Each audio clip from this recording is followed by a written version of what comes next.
Hi everyone, back with me again in this channel. On today's video, I'm gonna show you the velocity edit with flash tutorial in CapCut.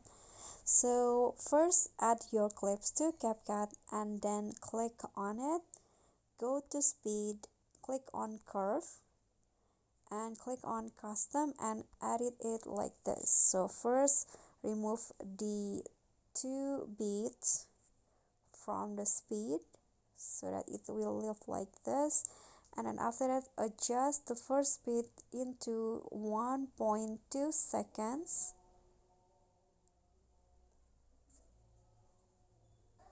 and then the second beat set it into 0.5. okay, it will go like that, and click on this make it smoother button and click on better quality. Click on a check icon and wait for the smooth slow motion to apply to your clips. Okay, so after you adjust the speed, just click on a check icon and then split your videos into the beat or audio, the beat of the audio that you add. So I'm going to just split even if I don't have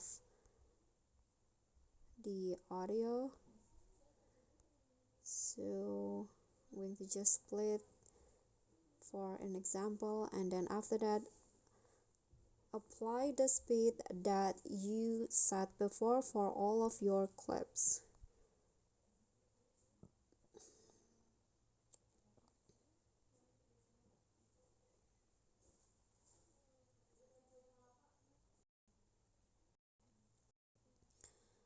Okay, so after you apply the smooth slow-mo into all of your video, you can just add the flash effect. So this one is new from CapCut, so you can just go to effect, video effects, and here you can find it on trending, but if you cannot find it, you can find the flash effect in the light category.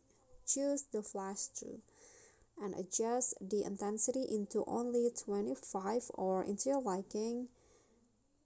Then click on a check icon and adjust the effects to align with all of your clips. So copy it and adjust the duration align with the durations of the main clips. Okay, so after that you are done with the velocity edit with flash and CapCut. Okay, so that's all for me. Thank you guys so much for watching. Don't forget to like, comment and subscribe. I hope this tutorial will be helpful, so don't forget to click on the thanks below. I'll see you all in the next tutorial. Bye.